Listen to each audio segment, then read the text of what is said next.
महाभारत होने के कई कारण रहे हैं और उनमें से एक बहुत मेजर रीजन, एक बहुत बड़ा कारण रहा है शकुनी।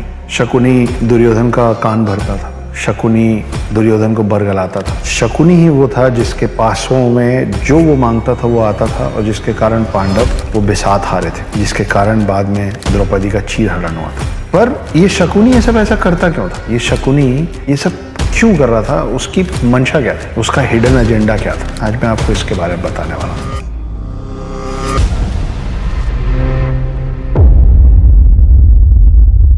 तो हुआ ये था कि भीष्म पितामह धृतराष्ट्र के लिए सही वधू ढूंढ रहे थे, वाइफ ढूंढ रहे थे, और तब उनको पता चला गांधार नरेश के बारे में। कई लोगों का मानना है कि उस समय जो गांधार जो राज्य था उसी से निकला है कंधार।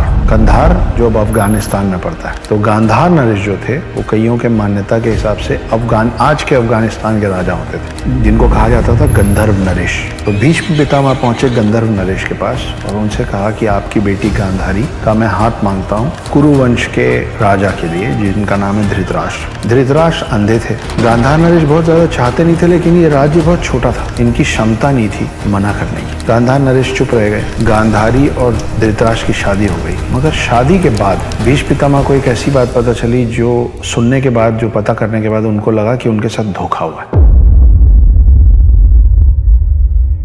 वो बात ये थी कि गांधारी जो थी वो मांगलिक थी और धृतराष्ट्र से शादी करने के पहले गांधारी की शादी एक बकरे से कराई गई थी और बकरे की बलि दी गई थी। ऐसा हिंदू समाज और हिंदू धर्म में माना जाता है। जिनका मंगल बहुत ज्यादा भारी होता है उनके पति या उल्टा होगा तो पत्नी का देहांत हो सकता है। उसको टालने के लिए कभी पेड़ से, कभी नारियल से, कभी बकरे से पहली शादी करा दी जाती है और उसकी बलि दे दी जाती है ताकि वो जो विपदा है वो टल जाए। तो इन्होंने यही किया था। लेकिन जब ये बात भीष्म पितामह को पता चली तो भीष्म पितामह को लगा कि उनके साथ धोखा हुआ, उनसे ये इतनी बड़ी बात छिपाई गई।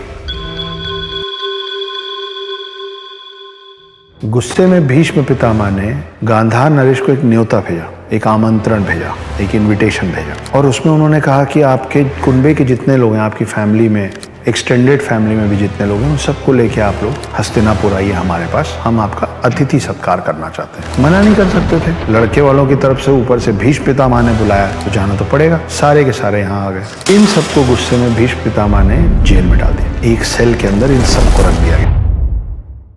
उस समय की प्रथा यह होती थी कि जिसने आपको आमंत्रित किया है वो आपको जो भोजन परोसेगा और जिस क्वांटिटी में परोसेगा आपको उसी में खाना है, आप चूज नहीं कर सकते। उस दिन से सबको एक ही जेल में भर के भीष्म पितामह उन सब के बीच में एक मुट्ठी चावल देना शुरू किया। यही दूंगा बस, इसी को खाओ और इसी में जीवित रहो। एक मुट्ठी चावल इतना कम था कि सबके पास एक एक दाना आता था।